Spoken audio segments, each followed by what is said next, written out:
(2009년 7월) 조용하던 순범 오빠 집이 아침부터 술렁인다. 닷새 후에나 새끼를 낳는다던 땡칠이가 이날 새벽 갑자기 진통을 시작했다. 그 모습을 지켜보는 순범 오빠가 긴장한 것 같다.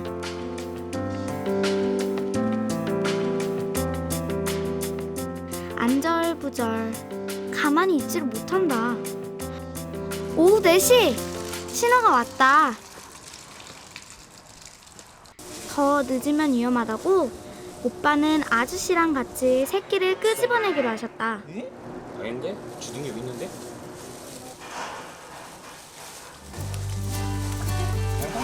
아, 드디어 녀석 얼굴이 나왔다. 새벽부터 땡칠이랑 순범 오빠네를 힘들게 한 주인공이 바로 이 녀석이다. 방금 전까지 어떤 일이 있었는지 전혀 모르겠다는 저 천진난만한 얼굴. 진짜 귀엽다. 땡칠이는 조금 전 고통을 잊었는지 그저 새끼만 돌본다. 저런 게 모성애라는 거겠지? 너도 고생했다. 왠지 가슴 뭉클하다. 오랜 고통과 기다림 끝에 이룬 탄생. 아유 이제 살 것 같아요. 그렇게 새 삶을 시작한 땡칠이 새끼처럼 주매산골 우리 농촌에서 새 희망을 만들어가는 장수포 사람들. 지금부터 그들의 이야기를 시작해본다. I don't know, but I think I may be falling for you. Dropping so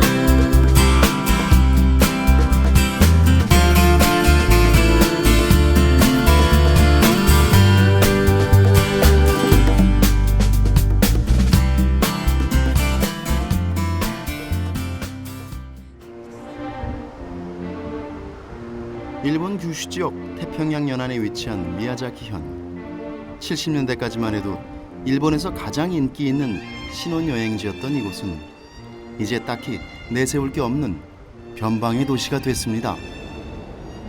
그런데 최근 미야자키가 다시 관심을 끌기 시작했습니다.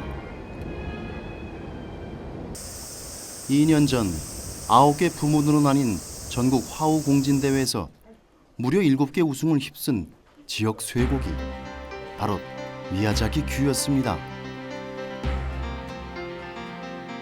무명이던 지역 쇠고기 브랜드가 일본 쇠고기 시장의 강자로 떠오른 거지요. 生産面においては、和牛の血統の肉質を良くするためと増体を良くするための改良を重ねて、いい血統を作り出しております。あとは農家の段階で、使用管理を徹底して、肉質作りを心がけております。 2년 새 미야자키 큐 지정점은 무려 300여 곳으로 급증했습니다. 일본 최고 브랜드인 마스자카 규, 고베 비프와도 어깨를 나란히 하고 있습니다. 시들어가던 미야자키 규의 반란, 그 힘은 어디에서 나온 것일까요?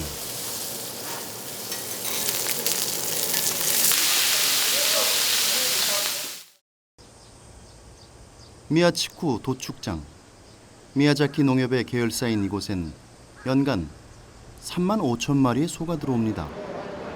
손질된 소를 보면 품질에 따라 등급이 매겨져 있습니다. 영문 알파벳은 버려져야 할 쇠고기의 양, A등급은 버릴 게 없는 최상 등급을 의미합니다. 뒤쪽의 숫자는 마블링으로 숫자가 클수록 고급육입니다. 우리나라와는 반대지요. 가장 좋은 등급인 A5, 우리 한으로 치면 1등급 2플러스와 비슷합니다. 그런데 이 등급 가운데 최소 A4 이상이 되어야지만 미야자키 큐라는 브랜드를 쓸 수 있습니다. A3 이하는 미야자키산 쇠고기라는 별도의 브랜드로 유통되죠. A の5もしくは A の4上から2番目の等級の牛が宮崎牛として流通してます。 품질에 따른 브랜드는 생산 이력제를 통해 철저히 지켜집니다. 여기에서 흥미로운 건 농협이 실시하는 피드백 제도인데요. 농협 직원들은 직접 도축장을 찾아 품질과 등급, 소의 마블링을 꼼꼼히 체크합니다. ご等級率をですね、今どんどん上げるようにやってますので、その3等級4等級の価格で厳しいので、これを枝を見ながらまた農家さんの指導をしていいものを作っていく、そういうのも繰り返しですね。 농협은 쇠고기의 품질 결과를 분석해 농가에 전달합니다. 농가는 그 자료를 토대로 기존 사양 관리에 부족했던 점을 수정해가며 고급육 생산 비율을 높여가지요. サシを入れることよりその目標としてます。味を上げるってとこで。そこで年間何頭ぐらいしか年間120頭ぐらいです。 120頭の中ではい。何パーセントぐらいが上だっていうか。60%、5~60%です。 농협의 효율적인 도축 시스템과 차별화된 브랜드, 여기에 2006년부터 시작된 쇠고기 생산 이력제가 더해지면서 미야자키 쇠고기는 일본 최초로 유통창구 단일화를 이룰 수 있었습니다. 소비자들은 자신이 사 먹는 고기에 믿음을 갖게 됐고, 그 신뢰와 철저한 관리 속에 일본은 또 다른 쇠고기 명품을 탄생시키고 있었습니다.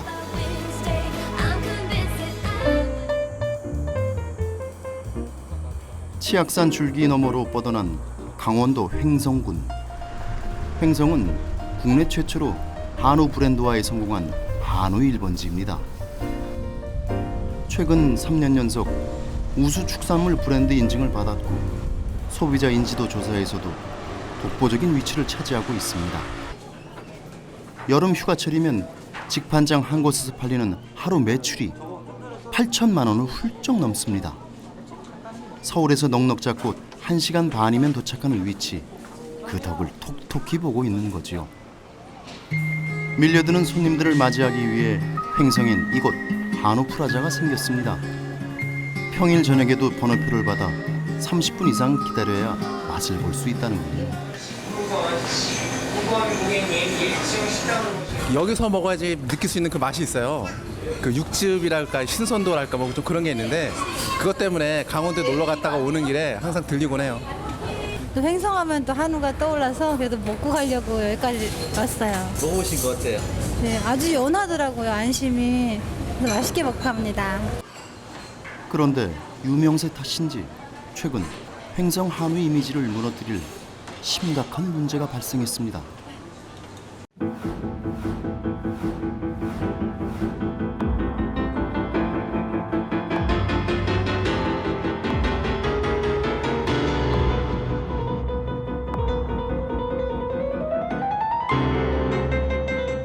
축협조합원과 직원 등 300여 명은 최근 모 농협의 축협조합원과 직원 등 300여 명이 가짜 횡성 한우를 유통한 농협에 분노를 표출했습니다. 조합원을 보호해야 할 농협이 짝퉁 한우를 팔다니 이건 절대 있을 수 없는 일이라는 거죠. 조합원들의 반발에는 또 하나의 이유가 있습니다. 횡성에서 12달만 키우면 외지소도 횡성 한우로 판매할 수 있다는 군의 조례 개정 때문입니다.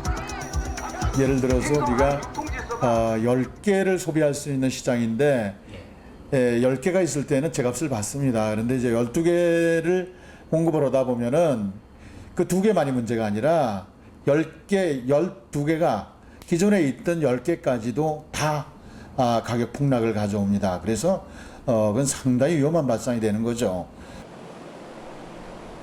거세우 외에 암수나 비거세우를 키우는 농민을 걱정하고 또 그 판로까지 확보해야 하는 행정기관 입장에서는 어쩌면 불가피한 선택일 수도 있습니다. 그러나 오랜 기간 명품 한우의 이미지를 독보적으로 구축해온 축협, 그리고 허세우 농가들에게는 결코 쉽게 받아들일 수 있는 일이 아니겠죠. 특히 군은 횡성 한우를 암소까지 확대하는 연합사업단을 올 초에 출범시켰습니다. 하지만 전국 한우의 67%가 짝퉁 횡성수라는 사실이 드러나고만 지금의 현실. 결국 허술한 출하 시스템으로는 명품 한우의 명성을 지킬 수 없다는 결론입니다. 2009년 8월 영호 오빠보다 소를 더 애지중지 키우는 최판식 아저씨 댁에 놀러갔다. 올 여름은 비가 많이 오는 바람에 아저씨랑 오빠는 한우가 멀다 하고 축사 정리를 하신다. 부지런한 아저씨랑 오빠 덕분에 소들은 오늘도 기분이 좋아 보인다. 그런데 청소가 끝난 후 갑자기 소형덩이에 손을 넣으셨다. 아, 부끄럽게. 뭐 하시는 거지? 아, 맞다. 인공수정. 소들은 잠깐 민망하겠지만 저렇게 인공수정을 하고 나면 전국에서 1등하는 장수 한우가 나온다고 했다. 어느새 소 전문가가 다 된 최판식 아저씨. 그런데 13년 전까지만 해도 아저씨는 소 키울 생각이 전혀 없었다고 한다. 최판식 아저씨는 소를 키우기 전에 10년 넘게 택시 운전을 하셨다. 요즘도 시간 나면 그때 친구들을 만나는데 그럴 때면 괜히 뿌듯하고 어깨에 힘이 들어가신다고 한다. 그때 이 살인 여유 이런 거 일하고 찍을 거 다닐 때는 참 젊어서 좋지만 지금 정도는 아이 기업 사장님 아니에요. 사장님 참말로. 사장 같은 소리가 나는데 지금. 아이 형님이 그냥 택시 갖고 있으면 사람 그냥 소를 키우던지 왜 택시를 팔았냐고 내가 아이 형님한테도 안 그랬어요. 예. 지금 생각해서는 형님 잘 된 거 아니에요. 참말로. 친구들한테도 소 키우길 정말 잘했다고 늘 자랑하는 아저씨다. 택시를 그만두고 한우를 키우셔서 크게 변한 건 아저씨의 수입이다. 택시할 땐 하루 5만 원도 벌기 힘드셨다고 한다. 하지만 소를 키우고 있는 지금은 하루 15만 원 이상 버신다고 한다. 다른 집들도 그런가? 장수에서 한우 키우는 집들을 보니까 10년 전에 비해 그 숫자가 무려 3배 정도 늘었다. 그런데 수익은 무려 7배 이상 많아졌다고 하니 정말 장수에선 한우 키울 만한 것 같다. 소에 대해 아무것도 몰랐지만 성공할 수 있었던 비결. 아저씨는 모두 장수의 한우 정책 덕분이라고 얘기하신다. 완전히 서로 키우게끔 옆에서 많이 도와줬고, 그래서 시키는 대로 말하자면 따라서 했던 그 저기가 이제는 어디 가서 말하자면 제가 소 키웁니다라고 말하자면 이제 얘기를 할 수가 있죠. 그때부터는. 남들보다 늦게 출발했지만 장수와 장수 한우를 믿고 차근차근 따라간 아저씨. 처음엔 겨우 5마리였던 소가 이제 100마리 이상 늘어나면서 아저씨는 상도 2번이나 받으셨다. 지금 꿈이 있다면은 더 말하자면 크게 불컷은 더 마리수도 또 좋은 소 좀 가지고 그렇게 했으면 그게 사실 꿈이거든요.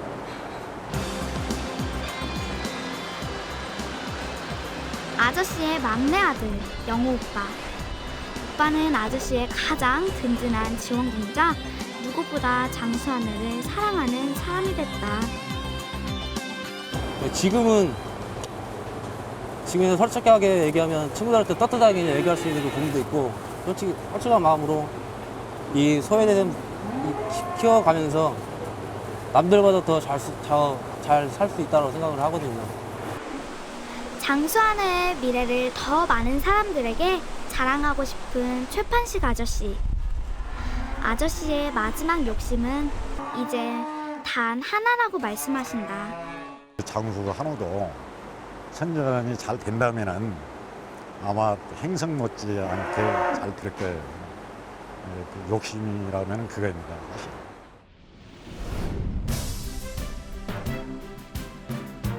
전체 면적 7알이 푸른 산과 숲으로 이루어진 청정고을. 장수는 해발 650m의 산을 초지로 받고 소들에게 내주었습니다. 푸른 초원을 뛰노며 자란 장수 한우는 단단한 육질과 뛰어난 육색 그리고 최적의 지방량을 자랑할 수 있게 됐죠. 하늘이 준 자연을 머금고 성장한 장수 한우. 풍미로만 따진다면 자타공인 국내 최고 수준이랍니다.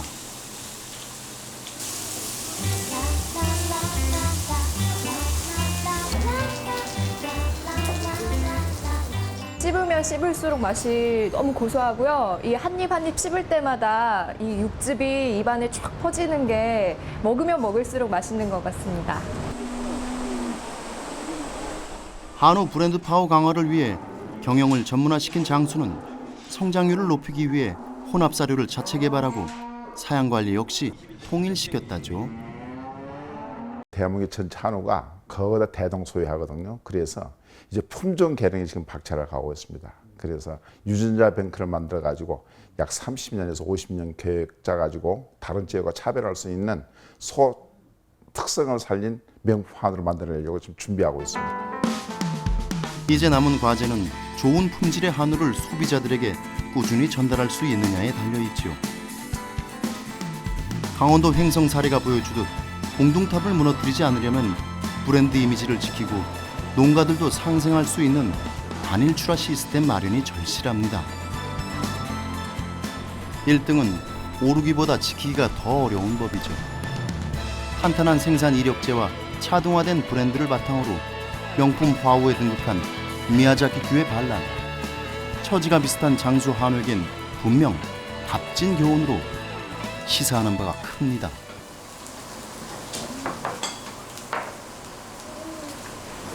미야자키 같은 경우도 사양 방법을 아무리 개선시켜도 등질이 나쁜 소고기 나옵니다. 근데 등급을 5종류로 나눠가지고 가장 상위 2등급만을 미야자키 브랜드라는 브랜드를 붙여가지고 나가기 때문에 이러한 부분에서 차별화 부분, 그러니까 같은 지역에서도 가장 좋은 한우는 장수 한우 나가고 조금 떨어지는 것은 장수 한우 이외에 다른 브랜드로 출하할 수 있는 그러한 브랜드 전략도 필요하다고 생각이 되어집니다.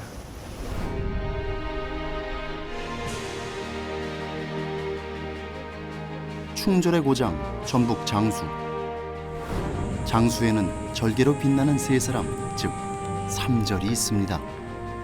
첫 번째는 나라를 위해 적장을 안고 몸을 던진 이 여인, 논계. 장수는 그녀의 고향입니다. 두 번째 의인은 임진왜란 때 불타버릴 뻔했던 보물 장수 향교를 목숨 걸고 지켜낸 의인 정경손. 그리고 장수의 현감이 말과 함께 절벽에서 떨어져 목숨을 잃자 말 관리를 못한 자신을 탓하며 타루라는 글을 쓰고 순절한 이름 모를 마부입니다.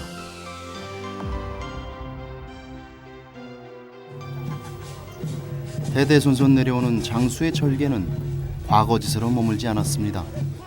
지난 2003년 농산물 수입 개방을 막기 위해 만리 타국에서 자결한 열사 이경해. 그 역시 전북 장수가 나온 인물이었습니다. 시대의 약자를 위하고 자신의 신념을 잃지 않으려는 굳은 의지. 장수의 토양과도 같은 그것은 이제 이 시대의 약자, 농촌과 농민을 지키는 열망으로 피어나고 있습니다. 이경희가 떠난 지 6년, 사촌 동생 이범수 씨가 그의 묘역을 살핍니다. 형님이 살아계실 땐 그 삶을 제대로 들여다보지 못했다며 미안해하는 범수 씨. 하지만 이젠 형님의 발자취를 따라가며 그 뜻을 헤아려 가고 있습니다. 형님의 그 일하는 것이 함께 뜻이 이어지는가 이런 생각도 듭니다. 그래서 저도 어차피 장수에 몸을 담고 있는 한 직장 생활은 직장 생활이고 여가 나는 대로 농촌 일도 하고 또 농민들하고도 함께 이렇게 함께 할 계획입니다. 이범수 씨의 일터는 축산 분뇨로 값진 비료를 만드는 곳입니다. 이름하여 가축 분뇨 자원화 시설. 처치곤란한 분뇨를 과수원이나 채소밭에 꼭 필요한 친환경 유기질 비료로 탈바꿈시키는 순환 농업의 현장입니다. 가속 산성화돼 가지고 농업 경쟁력이 떨어지는 그런 상황에 직면해 있는데, 저희가 이제 관내 돈 분뇨를 이용해서 그린 1급 퇴비를 생산함으로써 화학 비료를 대체할 수 있는 그런 유기질 비료를 생산해서 자체적으로 확산 공급함으로써 순환 농업 체계를 확고히 다질 수 있는 계기가 되는 시설이다 말씀할 수 있습니다. 분뇨는 먼저 찌꺼기를 거른 뒤 톱밥을 넣어 발효시킵니다. 이후 잘 말려서 토질의 특성을 고려한 천연 유기물을 혼합하면 맞춤형 친환경 비료가 탄생하게 되는 거죠. 지난 2005년 이후 장수군은 축산과 경정농업의 상생을 위해 순환농업을 핵심 과제로 추진해왔습니다. 축분으로 만든 유기질 비료는 과체류에 살포해온 엄청난 양의 화학 비료를 줄여 사과 재배 기반을 친환경으로 바꾸는 계기가 됐죠. 또 이런 친환경 기반에서 생산된 사료 작물은 장수 한우가 단일 브랜드로 생존하기 위한 규모화 추진에 꼭 필요한 존재입니다. 자, 이제 장수 한우와 황금의 조화를 이루는 순환 농업의 한 축인 명품 장수사과 이야기를 해볼까요? 생명의 젖줄, 금강과 섬진강의 발원지인 장수. 장수는 물의 고장이라는데 설득력을 갖습니다. 특히 장수군에 있는 7개의 읍면, 그 가운데 물과 관련된 이름이 5개나 된다는 사실을 알고 나면 더욱 그렇죠. 과일의 당도와 안전성을 결정하는 필수 조건이 물이니 장수가 사과의 고장이 된 건 결코 우연이 아닐 듯합니다. 장수 사과를 빛나게 하는 또 다른 특징은 바로 땅과 기후입니다. 장수는 해발 500m와 700m 사이에 있는 고원 분지. 장수는 고랭지 특성상 공해와 병충해가 적은 데다가 연평균 일교차가 15도 이상으로 장수 사과 특유의 아삭함을 살리는 데 제 몫을 다하고 있습니다.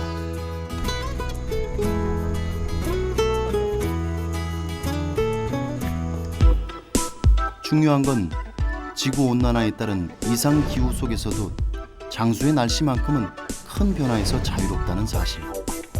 지난 30년간의 온도 변화로 중남부 지역의 사과들이 맥을 못 춘 반면 장수는 앞으로도 최적의 환경을 제공할 수 있는 고랭지, 즉 최적의 사과 재배지라는 강점을 갖고 있습니다. 사과의 고장답게 장수에선 가로수만큼 사과나무를 많이 볼 수 있습니다. 그런데 그 생김새 왠지 눈에 익지 않나요? 장수의 사과나무는 모두 삼각형 크리스마스 트리와 닮았습니다. 사과의 착색과 당도를 위해서는 햇빛을 최대로 흡수해야 하는데 이런 생각 속에 개발해낸 묘수가 바로 방추형 나무였죠. 햇빛이 입에 닿는 면적, 즉 광합성을 통해서 탄수화물을 얼마나 많이 만드는 쌈이거든요. 근데 만약에 이 사과나무들이 서로 엉켜 있으면 햇빛 받는 양이 적지 않습니까? 근데 방추형은 이렇게 돼 있으니까 햇빛을 골고루 다 받습니다. 그래서 이 잎을 통해서 동화양분도 많이 만들고 또 이 과일 개체에 햇빛이 직접 닿아서 착색도 도와주고 이런 장점이 있습니다.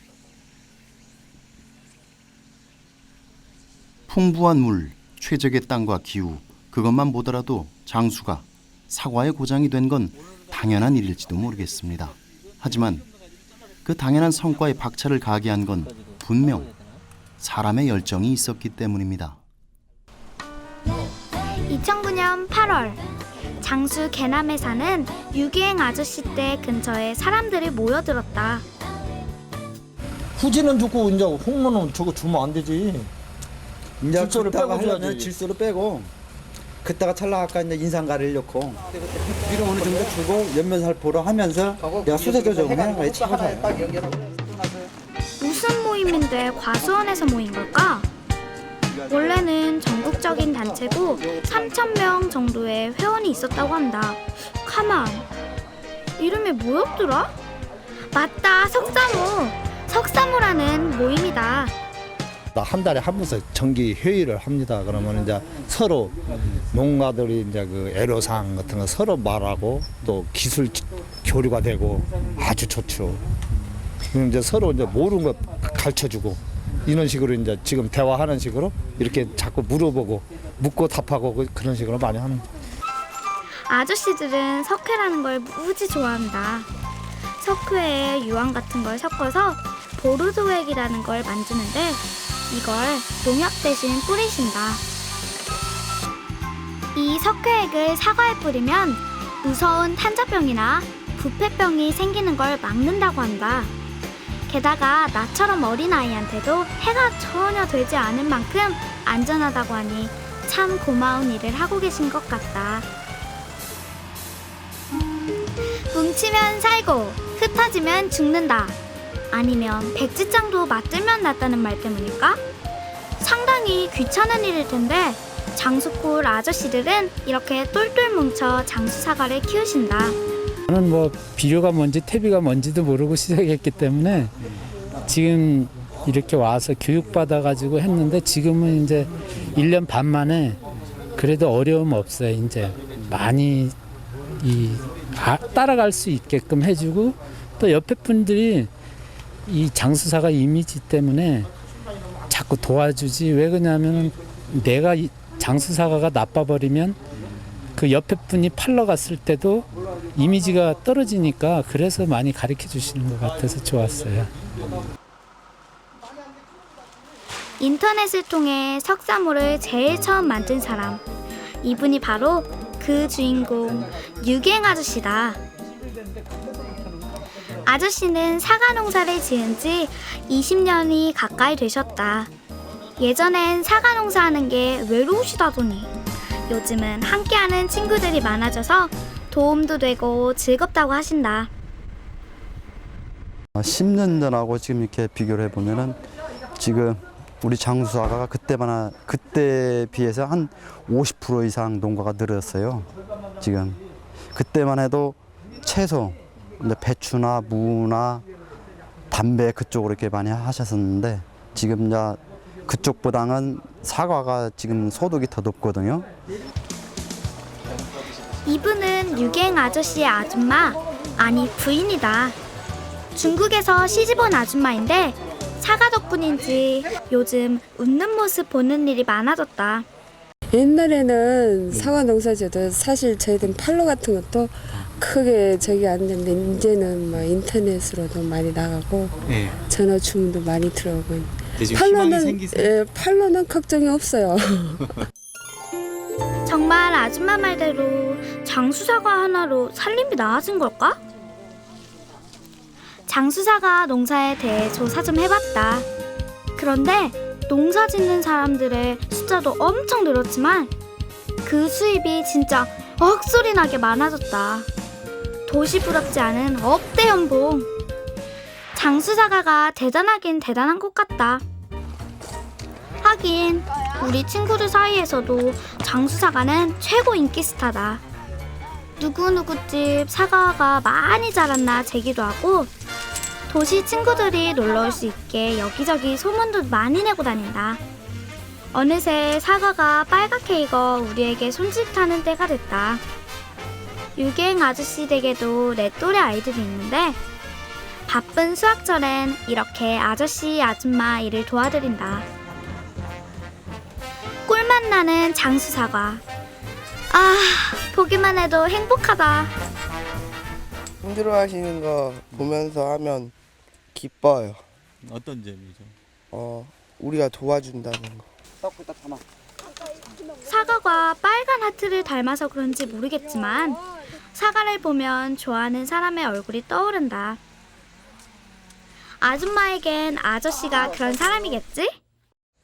집에서는 사실 말해 집에서는 자상한 면도 없고 진짜 뭐랄까 빵점이에요, 빵점. 근데 나가면은 이제 다른 분들 보면은 막 이제 남편한테 뭐 사과 기술에 대해서 물어보고 이제 또 지도도 하고 하는 거 보면은 자기 이제 아는 거에 대해서는 전부 다 그냥 사실 이런 부분은 이렇게 하면 된다 이렇게 가르치고 그런 거 보면은요 많이 뿌듯하죠. 유기행 아저씨 댁에는 사과 선별장이 따로 있다. 이곳에선 때깔 좋고 맛 좋아 보이는 사과를 분류해 차례로 포장하는 일을 한다. 하지만 선별장이 있는 집은 얼마 되지 않아 대부분의 아저씨들은 공동작업장을 이용하신다. 유통이나 홍보도 유기행 아저씨의 석사모처럼 똘똘 뭉쳐 하나로 작업하면 좋을 텐데. 현실은 그렇지 못한가 보다.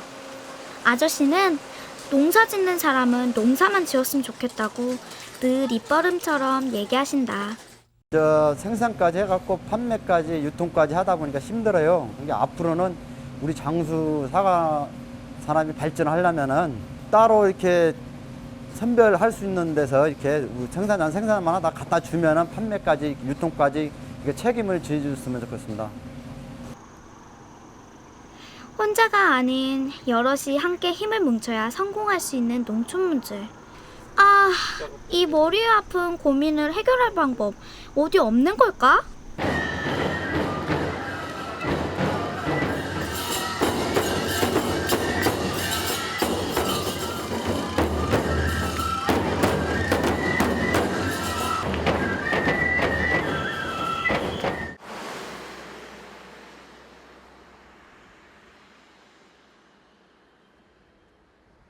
일본 최대 사과 산지인 아오모리현 히로사키. 일본 사과의 50% 이상을 생산하는 지역답게 눈길 닿는 곳은 온통 사과나무 천지입니다.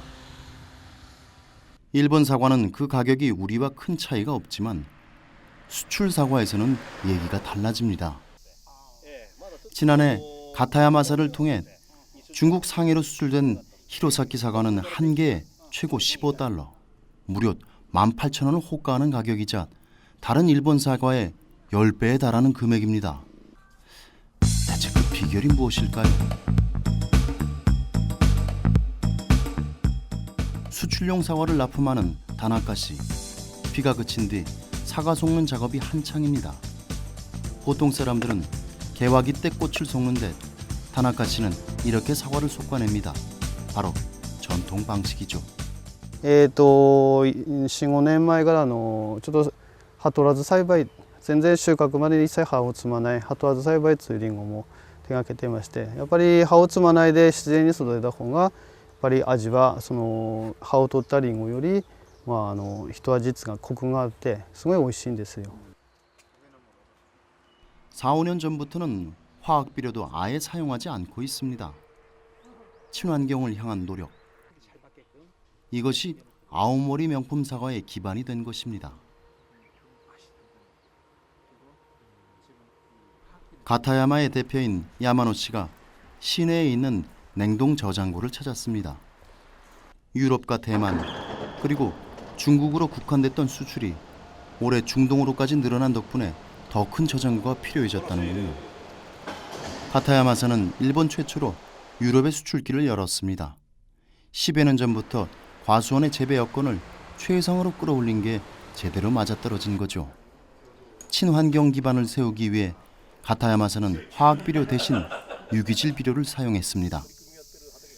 10여 차례 이상 뿌리던 농약도 두세 차례로 확 줄였고 철저한 생산 이력제는 까다롭기로 유명한 유럽 우수 농산물 인증을 따내는 데 성공했습니다. 高齢化、そういう高齢化、それから少子化で人口少なくなっていって物売れなくなる対策はいろいろあるんですけども、その中の対策の一つが輸出っていうことです。と輸出先は中国、それからあとはドバイ、それが今我々の主な輸出先、取引先になってます。 최근엔 우리와 유럽연합의 FTA 체결이 야마노 씨의 관심거리입니다. 수입 개방은 일본에게도 머지않은 일이기 때문이죠. 今品種の育成、それから栽培技術、これを一生懸命頑張ってですね、ある意味工業製品と同じだと思うんですけども、要はその青森でしか作れないものを作る。 아오모리현 후루사토 센터. 이곳에선 사과가 풍부해 다양한 가공품을 만들고 그 부산물까지 이용하고 있습니다. 여기에서 만들어진 사과 주스는 한 병에 무려 1,500엔. 일반 주스보다 3배가 넘는 가격이지만 유명 백화점은 물론 중국과 홍콩으로까지 수출하는 저력을 보여주고 있습니다. 센터가 설립되기 전인 지난 90년 간의 수공업의 한계를 뛰어넘기 위해 공사 형태의 가공 공장이 설립됐습니다.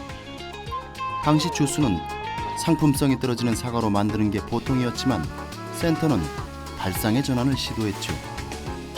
가장 크고 당도가 높은 최상품 사과를 원료로 사용하자. 결국 까다로운 소비자들의 입맛을 사로잡는 데 성공했습니다. 센터 설립 20년이 지난 지금 매출은 무려 20배 이상 늘었습니다.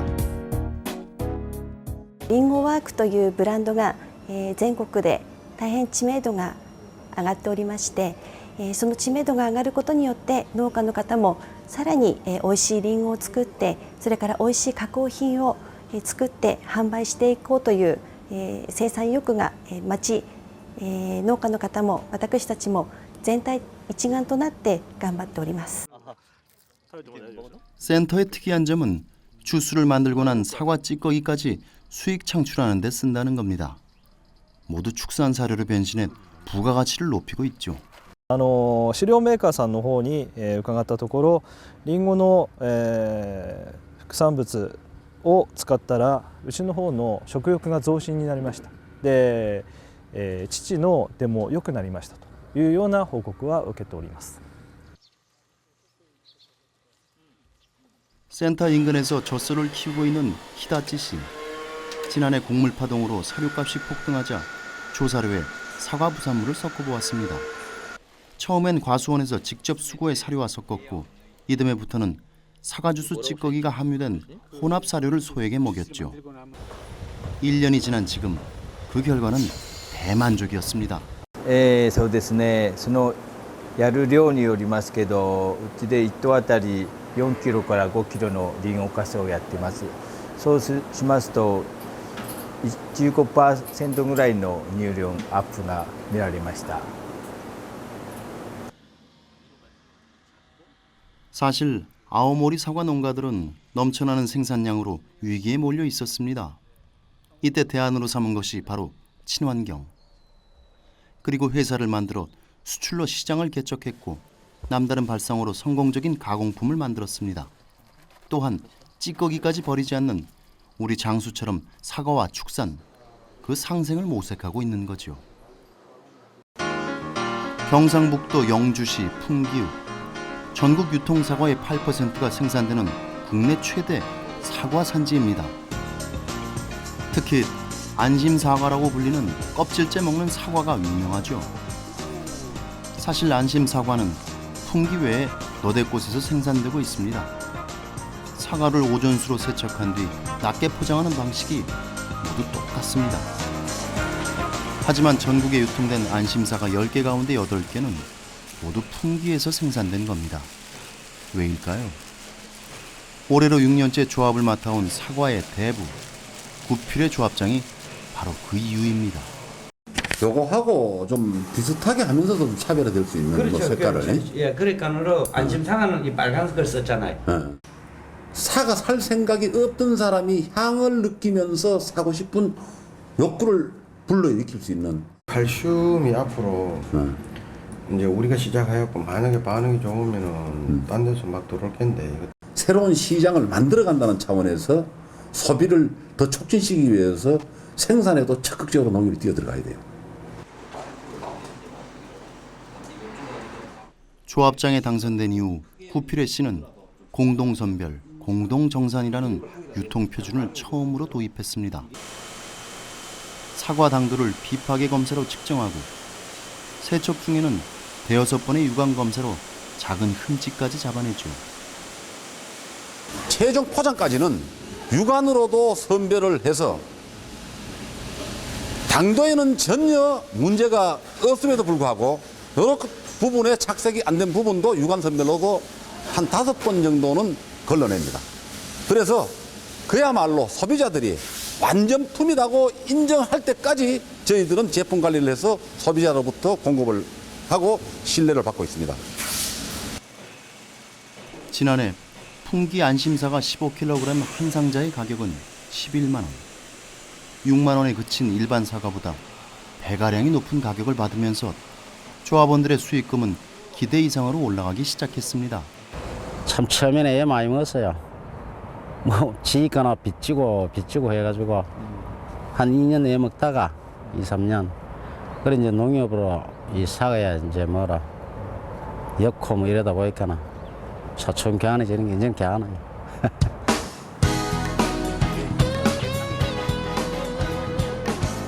구필의 조합장은 여기에 만족하지 않았습니다. 이미 저장성을 강화시킨 칼슘사가 출시를 앞두고 있고 또 향기 나는 사과로 10년 뒤 경쟁까지 준비하고 있다는군요. 자신합니다. 분명히 우리 풍기농협 사과는 소비자들로부터 먹어보고 또 살 수밖에 없는 그런 사과를 만들어낸 것에 대해서는 자신하고 있습니다. 한 발 앞선 방식으로 유통을 책임지고 끊임없는 아이디어로 판로를 개척하는 농협.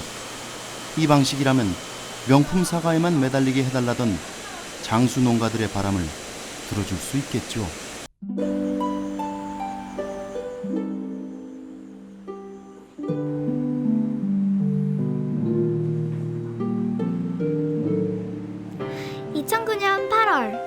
별들이 꿈나라를 열어주는 밤.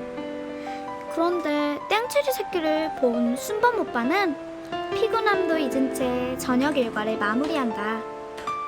내가 일기 쓰는 것처럼 오빠는 땡치리와 다른 소들의 이야기를 하루도 빼놓지 않고 기록한다. 여자친구한테 편지 쓰는 것보다도 열심인 것 같다. 저랑 같이 가야 될 동무기 때문에 동무고 동반자죠. 더 많이 이제 식구들을 늘려서 대가족으로 한번 만들어 보는 게. 그러고 보니 늘 아저씨나 할아버지들로 가득하던 장수골에 오빠 같은 사람을 본 건 오랜만인 것 같다. 도시 사람들 보니까 오빠 또래들은 친구들이랑 어울리느라 바쁘던데. 순범 오빠는 소를 동생 삼고 친구 삼느라 정신없다. 오빠네 아저씨는 이게 다 운명일지도 모른다고 한다. 저도 소 띠고 이제 둘째 아들인 지금 나랑 같이 농사 짓고 있는 아이도 같은 소띠입니다. 그러니까 소띠니까 열심히 하지 않습니까? 둘이서.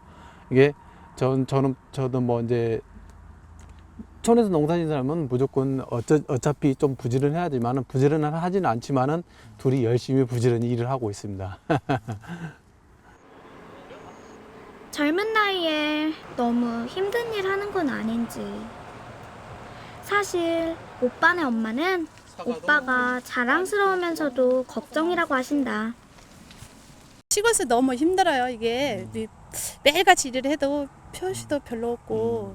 그러니까 난 차라리 도시 같은 데 가서 이게 뽀얀하니 이쁘게 옷 입고 직장 다니고 그런 걸 바라죠. 부모는, 엄마로서는. 그런데 소를 닮아서인지 언젠가부터 오빠는 소 아니면 안 된다고 고집을 부린다. 장수안으로 전국 1등이라는 게 오빠의 목표. 오빠는 꿈을 이루기 위해 장수도 하늘도 결코 떠나지 않을 거라고 한다. 사람들에게 희망을 주는 땅. 이 고을이 나는 참 좋다. 일단은 가장 좋은 소를 만들어 보는 게 꿈이고요. 좀 품평회 같은 것도 많은데 그 품평회를 지역에서부터 전국까지 다 올라가면서 전국에서 뭐 나중에 세계적으로도 있다면 제가 가장 좋은 소를 키우는 그런 사람이 한번 되고 싶어요.